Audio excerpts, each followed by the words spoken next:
Qui étaient les premiers habitants d'Amérique du Nord? Selon l'hypothèse la plus communément admise, ils seraient venus à pied d'Asie, alors reliée à l'Alaska. Et s'ils étaient venus par l'Atlantique? Si les premiers hommes à avoir foulé le sol de ce nouveau monde avaient été des Européens?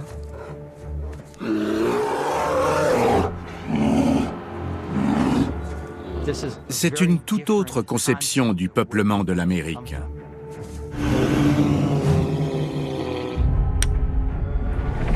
Deux chercheurs américains en sont persuadés. Au cours de la préhistoire, des hommes venus d'Europe occidentale ont franchi l'océan Atlantique. Des Solutréens étaient là, et ils étaient nombreux. L'exploit semble impossible. Les préhistoriques ont prouvé que rien n'était impossible.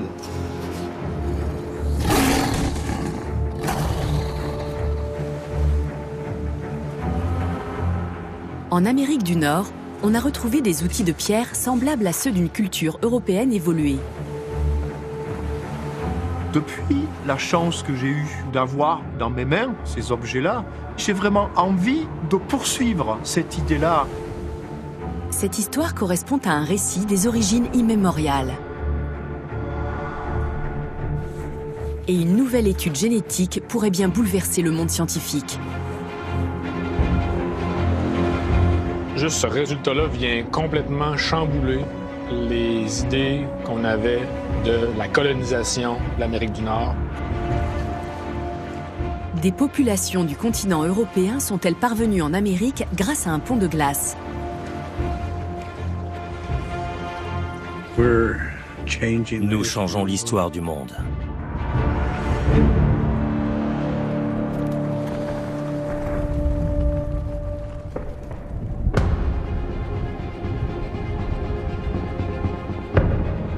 Il y a 20 000 ans, l'Amérique du Nord est sous l'emprise de la dernière glaciation. C'est un paysage peuplé d'ours à face courte, de lions américains et de paresseux géants.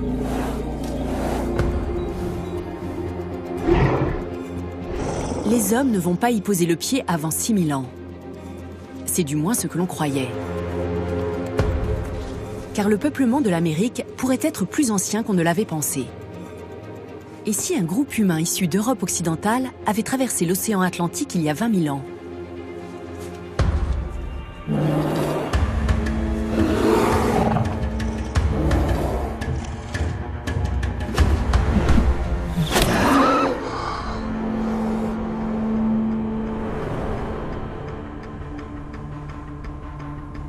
En 2012, une équipe d'archéologues a fait ici une découverte surprenante. Nous sommes sur une toute petite île au large du Maryland, sur la côte est des États-Unis. Dans une couche de limon datée de 20 000 ans, on a trouvé plusieurs outils en pierre taillée. Ici, dans la baie de Chesapeake, nous avons fait des découvertes extraordinaires et totalement inattendues. Elles changent notre vision de l'histoire. Dennis Stanford est un archéologue de réputation mondiale, spécialiste de la dernière glaciation.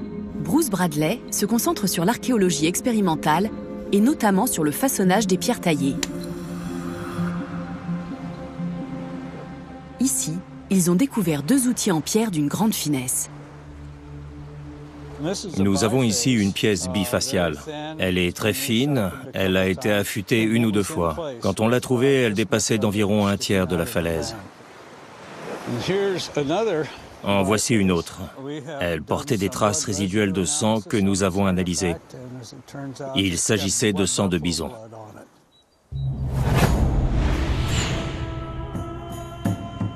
Il y a 20 000 ans, des hommes auraient établi un campement ici, dans le nord-est des États-Unis.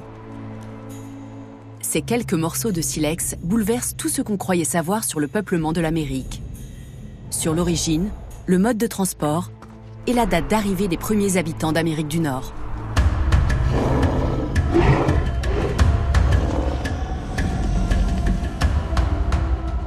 Selon la théorie en vigueur, les premiers Nord-Américains sont venus du nord-est de l'Asie.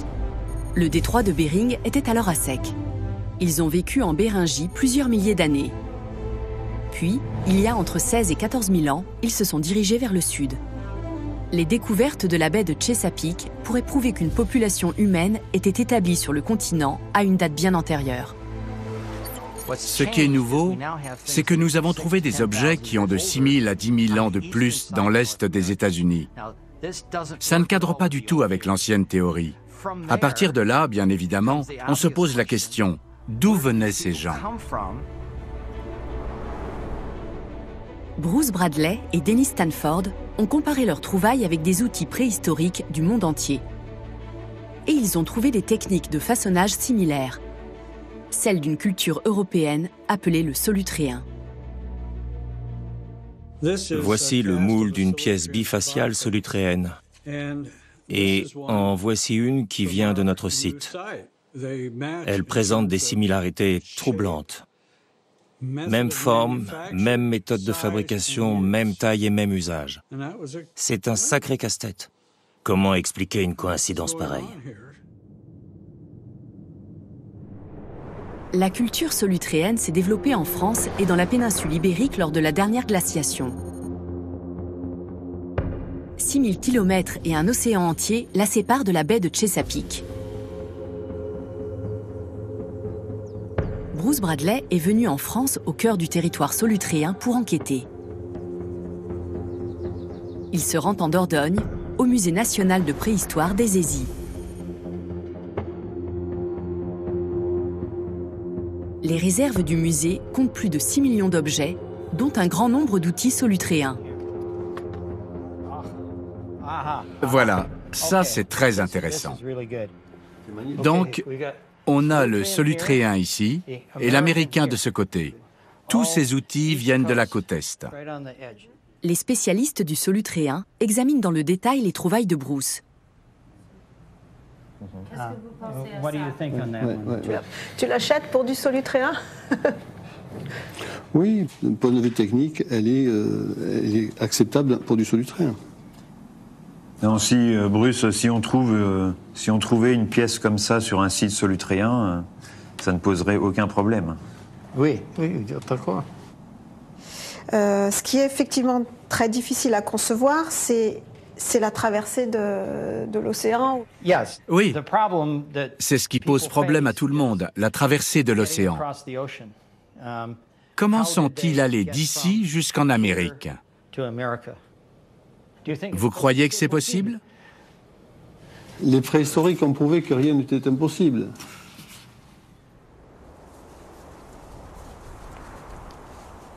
Qui étaient les solutréens? Étaient-ils capables d'un tel exploit? Traverser l'océan Atlantique?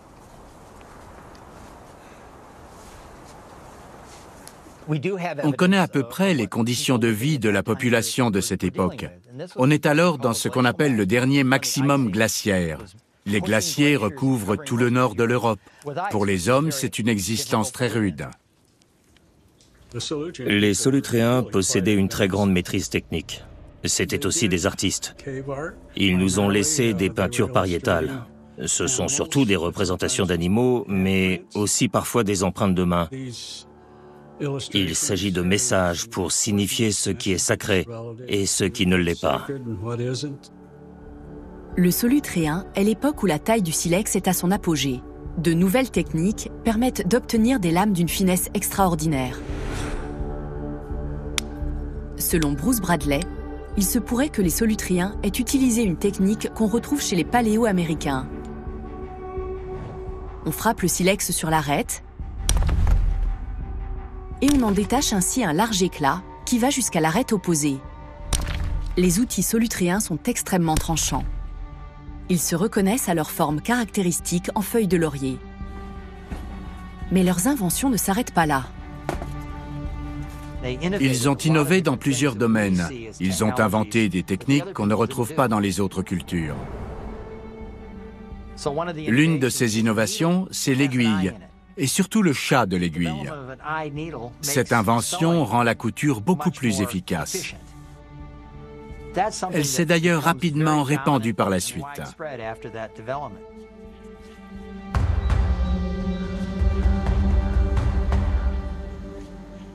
Les Solutréens étaient des chasseurs-cueilleurs.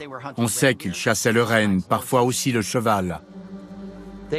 Ils ont inventé le propulseur. C'est une hampe munie d'un crochet qui permet de démultiplier la vitesse et la force de frappe d'une lance. Avec le propulseur, le jet est bien plus puissant qu'avec le bras.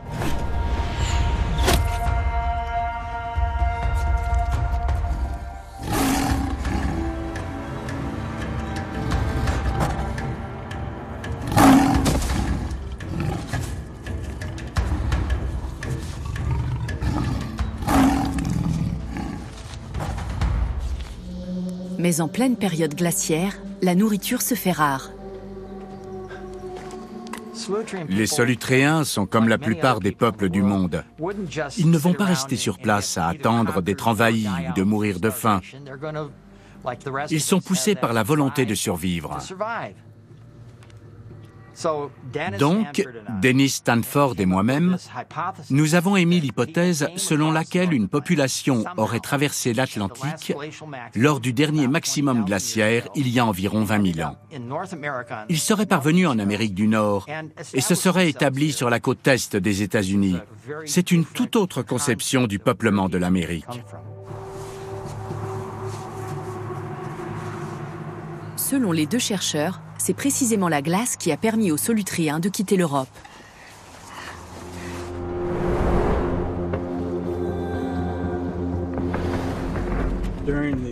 Pendant la dernière glaciation, les deux continents étaient reliés par une banquise. Je pense qu'il est tout à fait possible que les Solutréens soient partis vers l'ouest. Ils seraient passés d'Europe en Amérique, soit sur ce pont de glace, soit en cabotant le long de la banquise.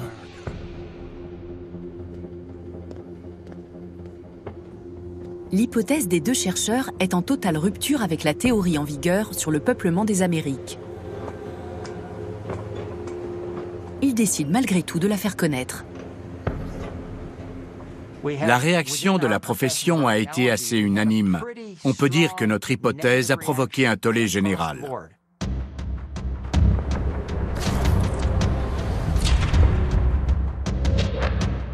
On savait bien ce que nos confrères allaient nous dire. Vous avez perdu la tête. Et ils le pensent toujours.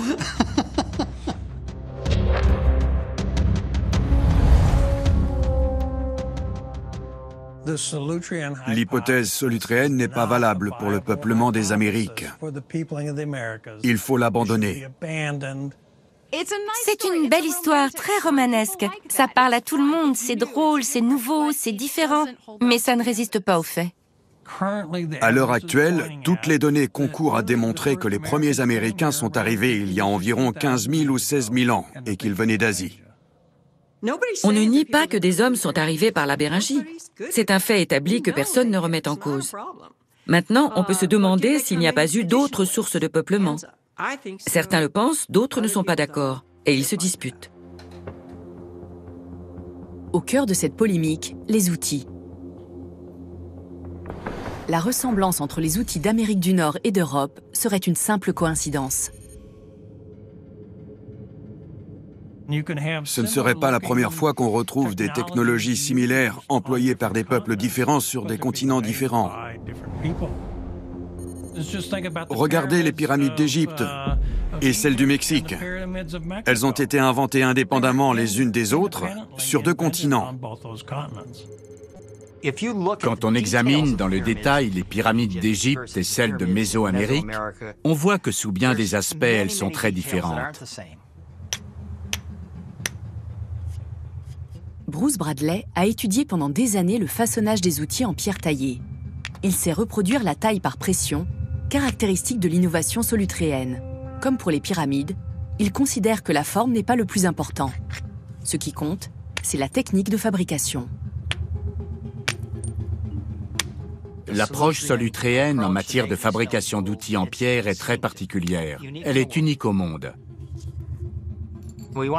Il faut bien savoir que nous avons examiné dans le moindre détail la fabrication et l'usage des outils.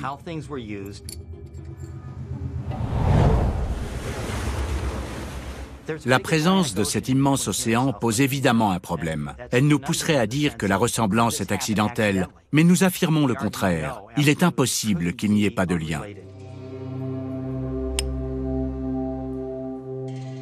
Pour Bruce Bradley et Dennis Stanford, ces outils apportent la preuve que les Solutréens ont franchi l'Atlantique. Mais une grande majorité de leurs confrères réfutent leur hypothèse.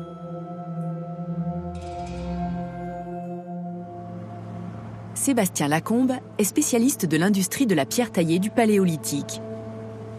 Il ne souscrit pas à l'hypothèse solutréenne. Il est venu sur le site des deux chercheurs pour examiner les outils en détail. L'idée que j'avais de l'hypothèse solutréenne, j'étais très sceptique. Je crois qu'être sceptique en archéologie, c'est salutaire. Parce que c'est la seule façon de pouvoir analyser des faits archéologiques.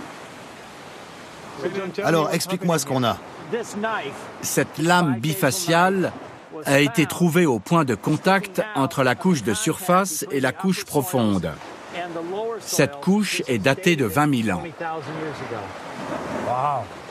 C'est incroyable, ce contexte. La datation est bien documentée. C'est proprement incroyable.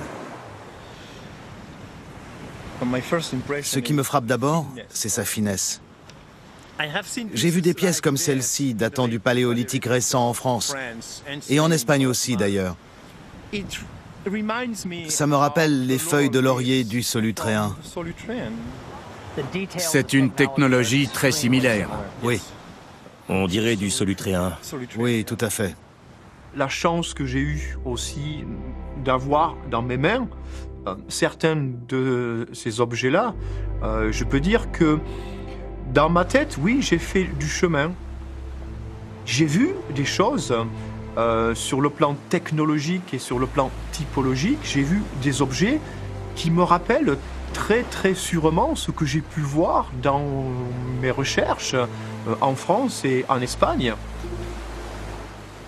Je me sens plus légitime tout à coup. Oui, c'est formidable qu'un véritable expert du Solutréen réagisse comme ça. On lui explique ce qu'on pense avoir trouvé, il l'examine et il nous confirme qu'on tient quelque chose.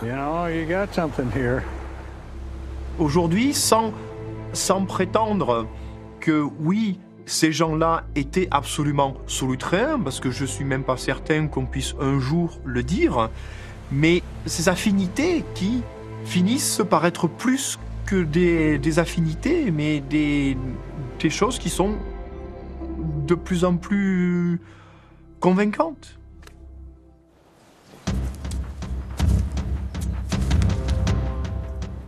Les Solutréens étaient des virtuoses de la pierre taillée. Mais étaient-ils capables de traverser un océan ?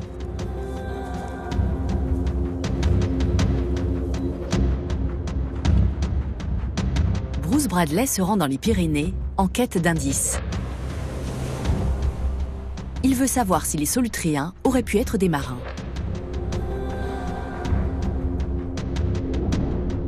La grotte d'Istúriz a été occupée pendant plusieurs dizaines de milliers d'années jusqu'au Néolithique. On y a retrouvé la trace d'un peuplement solutréen. Bruce Bradley la visite avec sa propriétaire, Joël Darico. Extraordinaire. C'est très émouvant.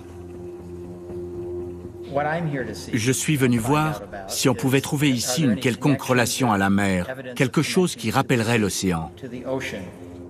Oui, sur ce pilier, vous avez plusieurs cervidés gravés.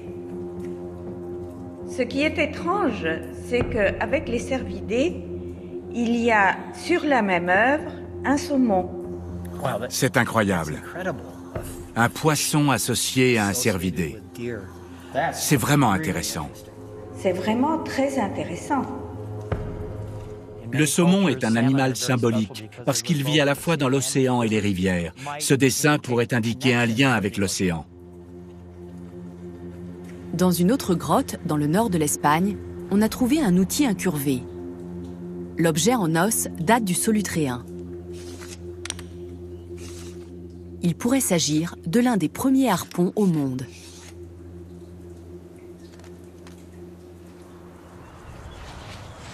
Bruce Bradley décide de le reproduire à l'identique pour l'essayer. J'ai fabriqué une réplique de pointe de Saguet sans barbelure. Bien sûr, on n'a pas retrouvé la hampe, ni trace du matériau utilisé pour lier la pointe à son support. Ces matériaux étaient organiques et se sont décomposés.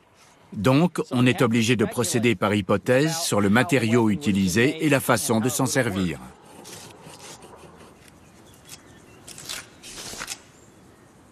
Pour reconstituer cette Saguet, le chercheur n'utilise que de l'os, du bois et des tendons.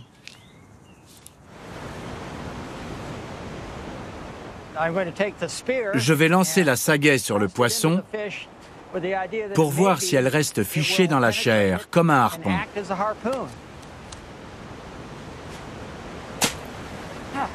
Ça fonctionne parfaitement, regardez. Les solutréens ont pu mettre au point des outils efficaces pour la chasse aux mammifères marins et la pêche. Dans ce cas, ils ont dû se tourner vers cette ressource immense, l'océan.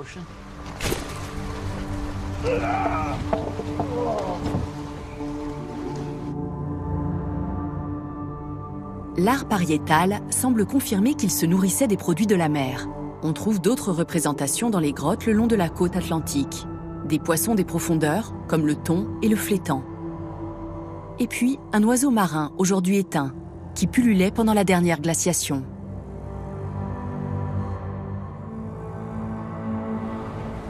Le grand pingouin était un oiseau imposant de 80 cm de haut. Il pourrait expliquer pourquoi et comment les solutréens sont partis vers l'ouest.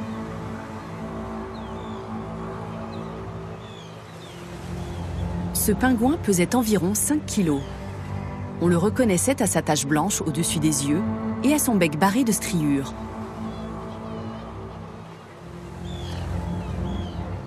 Pour les hommes du Paléolithique, c'était une source conséquente de viande et d'huile. Ces pingouins étaient très bons nageurs, mais peu agiles sur terre, et ils étaient incapables de voler. C'était une proie facile à capturer. Au XIXe siècle, la chasse s'est intensifiée et l'espèce a disparu. Mais à l'époque des solutréens, on en trouvait en abondance.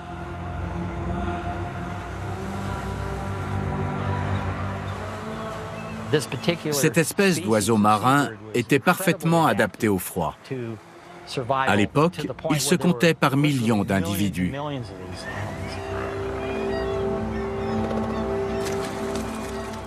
L'océan abondait alors en poissons, en phoques, en baleines et en oiseaux.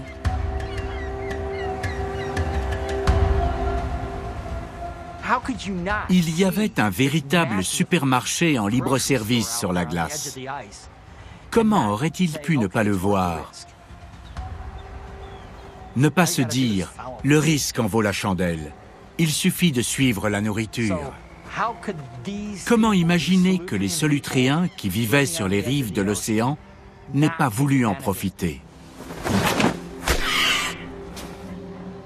La question, ce n'est pas pourquoi ils l'ont fait, mais comment ne pas le faire?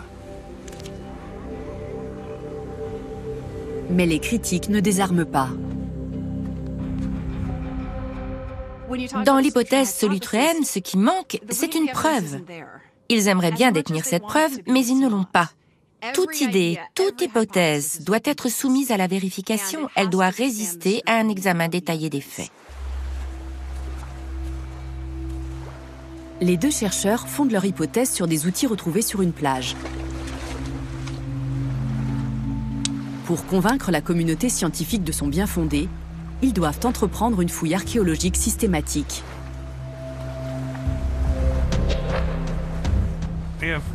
Dennis Stanford et Bruce Bradley doivent fouiller le site archéologique de la côte Est. S'ils mettent au jour la preuve d'une occupation dans un contexte géologique vieux de 20 000 ans, s'ils trouvent des objets dans cette couche, alors il faudra accepter la valeur archéologique de ce site. Les chercheurs ont analysé les secteurs qui avaient livré le plus de matériel. Ils ont ainsi déterminé la zone la plus propice pour mener la fouille.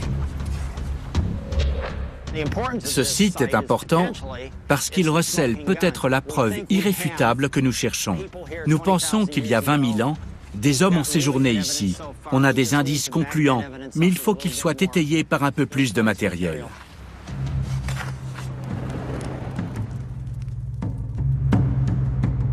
L'idéal serait de trouver des outils à proximité d'un foyer, car le charbon de bois peut être daté au carbone 14. Il permet donc d'attester l'âge des objets mis au jour. Si on peut trouver des outils en place et les dater au carbone 14, nos opposants vont avoir du mal à nier l'évidence. Et c'est ce qui va se passer parce que les Solutréens étaient là et ils étaient là en nombre.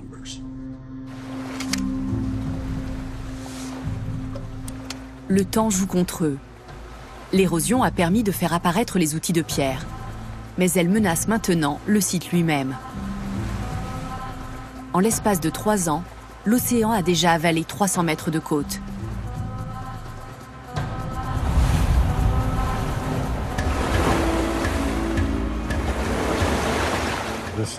La mer est en train de monter. Et comme à chaque marée, elle risque de faire disparaître une grande partie de la couche qui pourrait renfermer des outils. Si cet endroit a bien été occupé il y a 20 000 ans, on espère que les traces n'ont pas été détruites par l'érosion.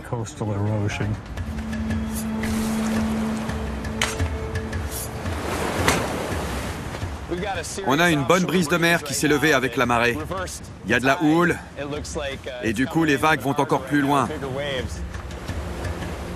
C'est ça l'archéologie. On prévoit des tas de choses, mais le pire peut toujours se produire. On ne sait jamais à quoi s'attendre. On va continuer à renforcer la digue en attendant que la mer descende. L'équipe n'a pas d'autre choix que d'abandonner le terrain et attendre.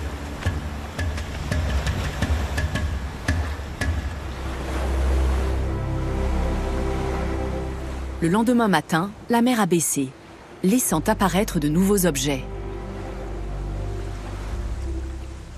Regardez, c'est super. Un éclat de quartz. C'est probablement un résidu de taille d'un outil.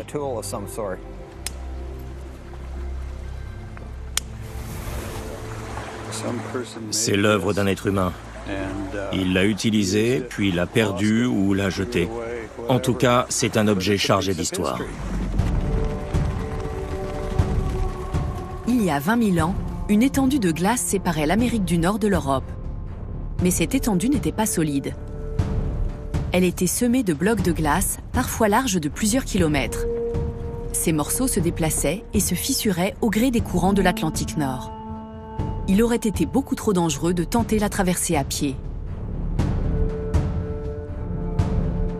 Dennis Stanford a passé des années dans l'Arctique.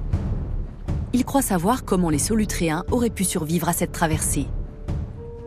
J'ai travaillé en Alaska avec les chasseurs inuits. Je me suis déplacé sur les banquises et j'ai vu ces énormes îles de glace. Et j'ai pensé aux Solutréens. Comment ont-ils fait? Ils avaient peut-être des bateaux.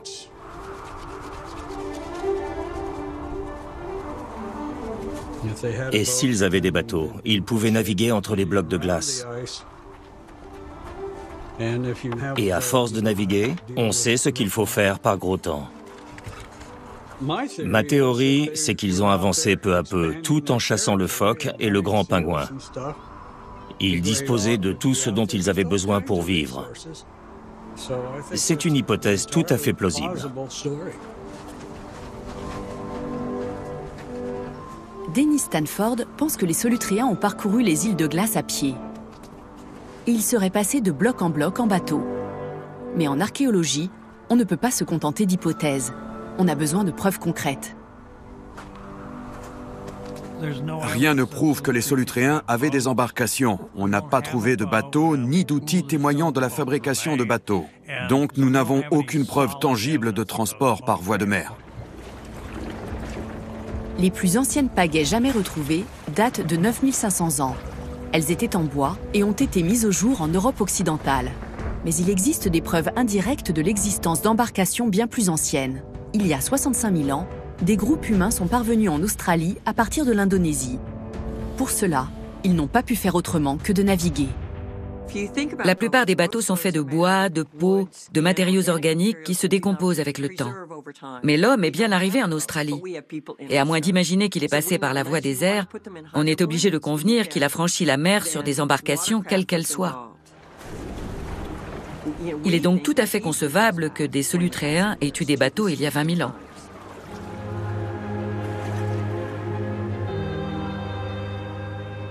Peggy Jodrey s'intéresse depuis des années aux embarcations de la préhistoire.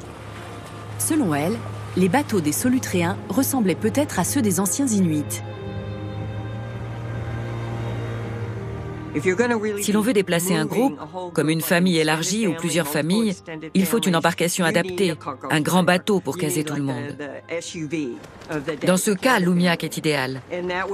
On peut le remplir de personnes et de matériel. Mais on peut aussi le tirer sur la glace et le renverser sur le côté pour le transformer en abri temporaire.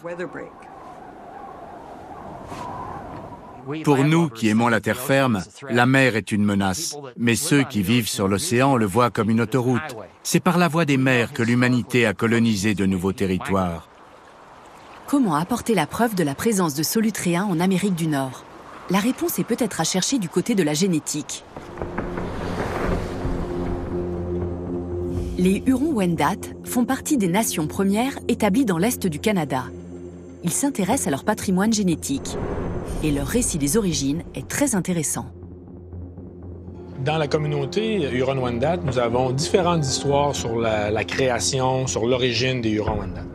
Il y en a une qui est un petit peu particulière, qui raconte qu'il y a très, très, très longtemps, les Huron-Wendat auraient émergé, seraient sortis d'une grotte dans un secteur près de le Grand Lac Salé, donc aujourd'hui l'océan Atlantique, et ensuite se seraient déplacés sur le continent pour ensuite s'installer sur le territoire Huron-Wendat.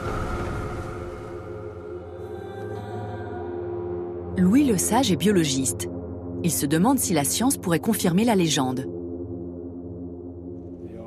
Il est venu en Angleterre pour initier une étude génétique inédite. Nous avons des questions et nous voudrions des réponses. Nous sommes curieux de mieux connaître nos ancêtres et leur époque. Louis Lesage apporte 40 dents qui ont appartenu à ses ancêtres. Elles proviennent de nécropoles antérieures à l'arrivée des Européens de l'ère moderne. Les recherches sur des restes humains sont très rares chez les nations premières. Mais pour connaître leurs origines, les Hurons-Wendat ont fait une exception. C'est quelque chose de tout à fait unique.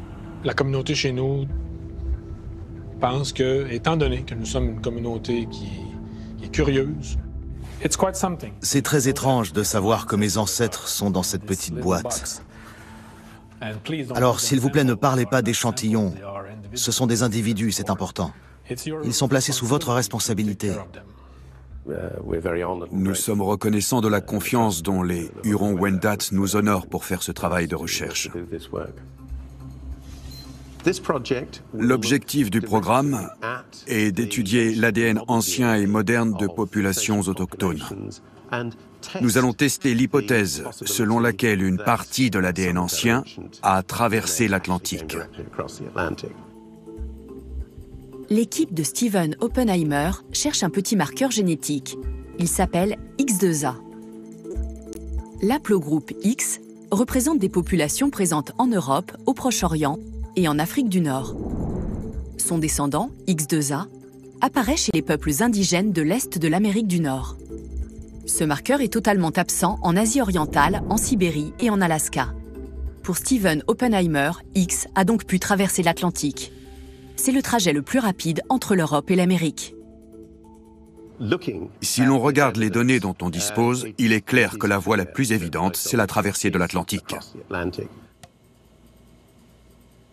La plupart des généticiens sont en désaccord avec l'interprétation de Stephen Oppenheimer. Oppenheimer se fonde sur un seul marqueur génétique. On ne peut pas expliquer le peuplement des Amériques en se fondant sur un seul type de données. Il faut s'appuyer sur un faisceau d'indices, sinon ce n'est pas un bon modèle. Et le meilleur modèle dont on dispose à l'heure actuelle, c'est le peuplement par le détroit de Bering et non par l'Europe. Le grand défaut de cette argumentation contre X, c'est qu'elle considère que l'Amérique n'a été colonisée que par une seule voie. Mais comment peut-on en être certain ? Les Amériques pourraient avoir été colonisées par des routes diverses et présenter de multiples lignées génétiques.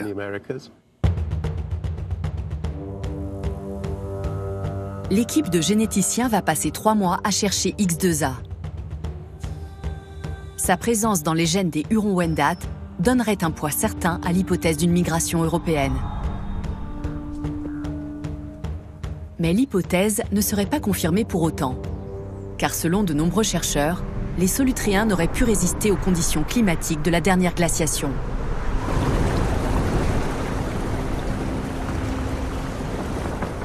Des vents glacés soufflaient d'ouest en est sur l'Amérique du Nord. Ils parcouraient la banquise de 4 km d'épaisseur qui recouvrait le Canada. Quand ils atteignaient l'Atlantique Nord, la température descendait à moins 35 degrés. Il aurait fallu traverser tout l'Atlantique Nord. Ça paraît complètement irréaliste. C'était un exploit d'une difficulté inouïe, quel que soit le type d'embarcation. Mais pendant la dernière glaciation, l'Atlantique n'était pas aussi large qu'aujourd'hui. On parle toujours de 6000 km. Mais ce chiffre est faux. Regardez l'aspect de l'océan et la banquise à ce moment-là. Aujourd'hui, la distance qui sépare la France de Terre-Neuve est de 6000 km. Mais pendant l'ère glaciaire, d'énormes quantités d'eau étaient emprisonnées sous forme de glace. Le niveau des mers était bien plus bas, découvrant de vastes portions du plateau continental. Seuls 2000 km séparaient les deux continents. Pour les Inuits, ce n'est pas grand-chose. Ils sont capables de parcourir 2400 km pour traverser le nord du Canada. L'être humain est plein de ressources. Nous nous trouvons très intelligents. Eh bien eux, ils l'étaient tout autant. Les solutréens ont inventé l'aiguille à chat. Grâce à elle, ils pouvaient coudre hermétiquement les peaux. Ils fabriquaient des vêtements capables de les protéger des éléments. Ils devaient porter des vêtements adaptés. Sinon, ils n'auraient pas survécu. C'est évident.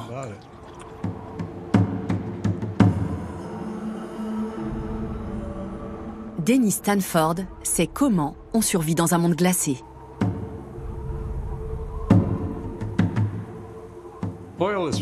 L'huile, c'est de la graisse. On peut la tirer des animaux comme le phoque ou le grand pingouin.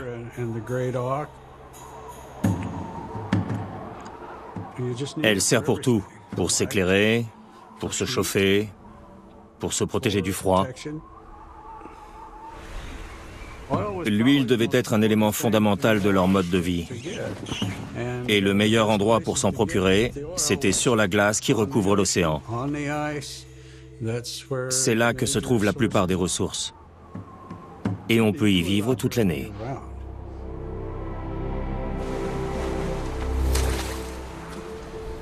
Pour Dennis Stanford, les solutréens n'ont pas eu l'intention de traverser l'océan. Ils ont simplement suivi cette mer généreuse qui garantissait leur subsistance. La traversée a pu se faire par hasard. Ils ont avancé petit à petit. Et un jour, ils se sont retrouvés sur le plateau continental d'Amérique du Nord.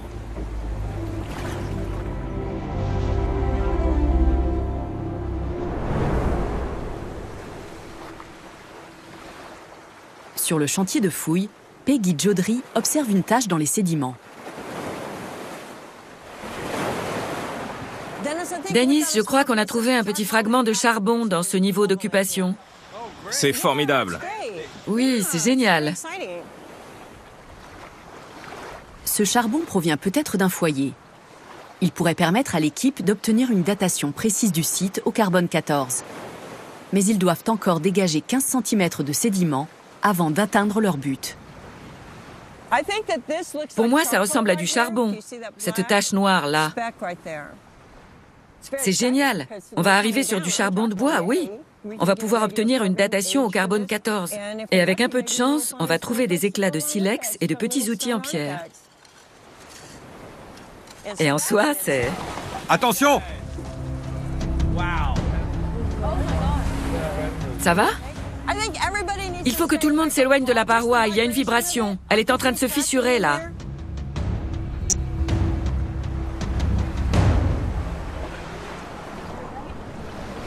Un pan de la paroi s'est effondré.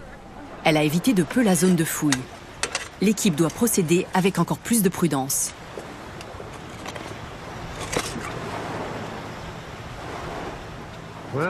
Là, on est à ça du but. Et c'est formidable parce qu'on arrive dans la bonne couche. J'espère qu'on va y trouver des indices d'occupation humaine. Seuls quelques éléments matériels peuvent traverser le temps. Les os, les charbons d'un foyer et l'outillage en pierre. Les vestiges d'une technologie indispensable à la survie des hommes de l'ère glaciaire.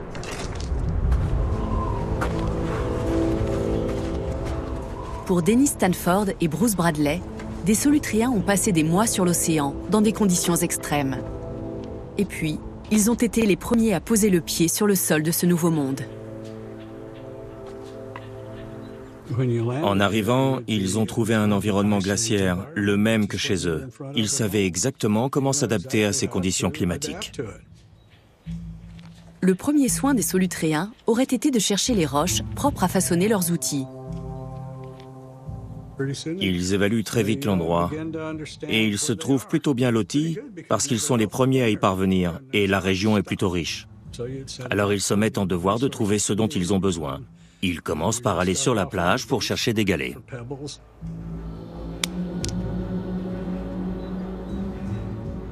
Sur le continent, ils ont croisé des animaux qu'ils ne connaissaient pas, des créatures qu'ils n'avaient jamais vues d'êtres humains. Ces contrées nouvelles abritaient d'énormes mammifères préhistoriques, des animaux qui n'existaient pas dans l'Europe de l'ère glaciaire. Parmi eux, un prédateur effrayant, l'ours à face courte. Un tueur de 900 kilos, capable de poursuivre sa proie à 40 km/h.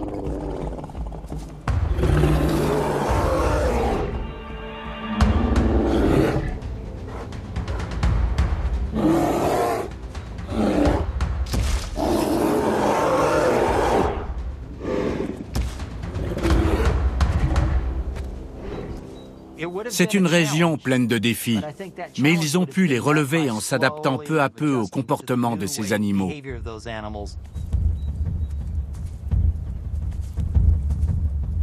Ils ont dû rencontrer d'autres animaux, comme ce curieux paresseux géant de 3 mètres de haut. Il leur a fallu apprendre à les chasser ou à périr sous leurs griffes.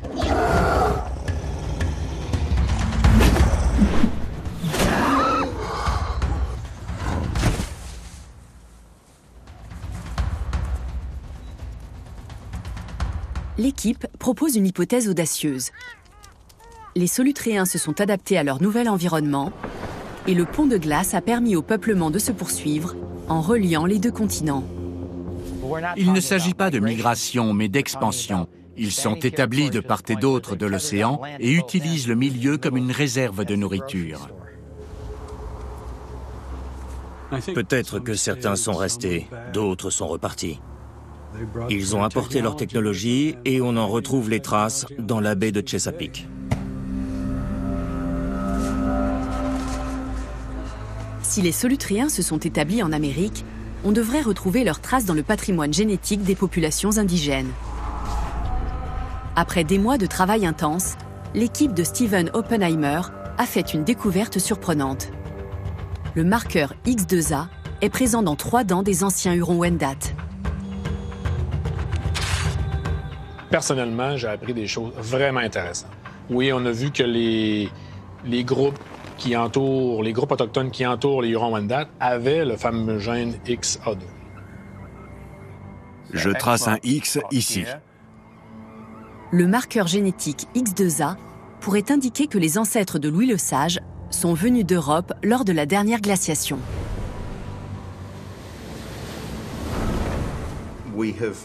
Nous avons la preuve que X2A était là avant Christophe Colomb. Oui, c'est vraiment passionnant. On sait qu'il n'est pas arrivé avec Christophe Colomb. Il est probable que les personnes qui portent le X2A ont eu des ancêtres qui ont traversé l'Atlantique. La preuve est là. Ils sont venus de l'océan, de l'Est. Juste ce résultat-là vient complètement chambouler, bouleverser les idées qu'on avait de la colonisation de l'Amérique du Nord, que tout le monde arrivait par le détroit de Bering. Il y avait un seul passage, puis les gens arrivaient et ont colonisé l'ensemble de l'Amérique du Nord en arrivant par le détroit de Bering. Ces résultats nous aident à construire notre histoire peu à peu. Qui sommes-nous exactement? Je suis fier de dire que mes ancêtres nous ont aidés à mieux comprendre notre histoire commune. Et j'espère qu'on va se rappeler longtemps de la contribution des Hurons-Wendat, des ancêtres des Hurons-Wendat notamment, dans justement cette réécriture de l'histoire, cette nouvelle conception de la colonisation de l'Amérique du Nord. L'étude du génome complet des Hurons-Wendat se poursuit même si les travaux d'Oppenheimer n'ont pas convaincu ses collègues. Du point de vue de la génétique, cette histoire ne peut être possible que si un groupe est venu ici, mais n'a pas laissé de descendants. On a une histoire comparable à tester, celle des Vikings. À notre connaissance, ils n'ont pas de descendance en Amérique du Nord, mais ils ont laissé assez de traces archéologiques pour confirmer leur passage. Quand on est scientifique, il faut constamment garder à l'esprit qu'on peut se tromper. Et il faut se laisser guider par les indices.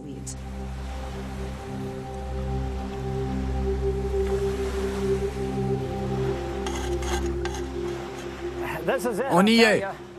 Allez, c'est parti. On commence à voir de gros fragments de charbon. Il y a plein de charbon là, c'est vraiment super. C'est gratifiant de trouver des choses comme ça.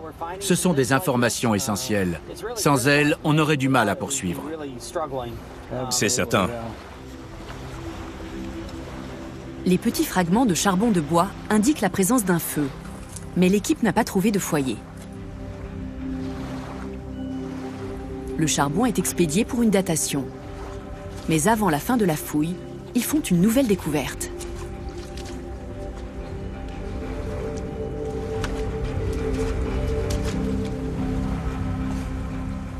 Qu'est-ce que tu as trouvé?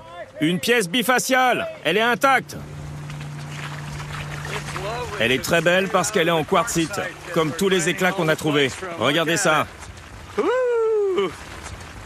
C'est pas beau, ça? Un biface complet. Trouvé le dernier jour.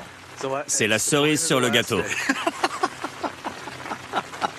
Il est joli, non? Regardez-moi cette beauté. C'est fantastique. Trouver ça le dernier jour, c'est un bon présage. Ça donne envie de revenir pour continuer les recherches. C'est incroyable. 4 mois plus tard, les résultats de la datation au carbone 14 arrivent. 3 des échantillons de charbon sont datés de 22 000 ans. Une période qui correspond au début de la culture solutréenne. Plus que jamais, Bruce Bradley et Dennis Stanford veulent poursuivre l'aventure.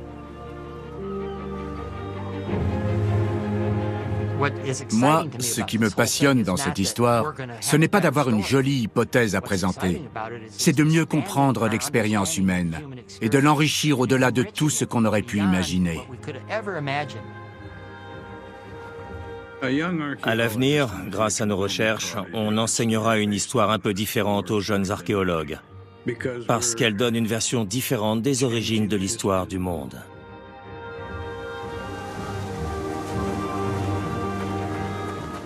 Si Dennis Stanford et Bruce Bradley ont raison, l'ingéniosité des Solutréens les a conduits plus loin que quiconque aurait pu l'imaginer.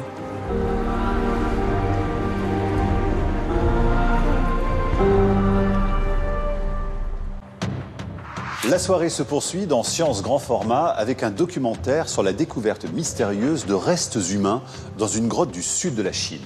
Des fossiles datés de 14 000 ans qui ne ressemblent à aucune espèce connue à ce jour et qui ouvrent de nouvelles perspectives sur l'évolution récente et le peuplement de l'homme en Asie. S'agit-il d'une espèce inconnue? Les travaux des chercheurs éclairent aujourd'hui cette question. L'homme mystère de l'âge de pierre, c'est tout de suite sur France 5.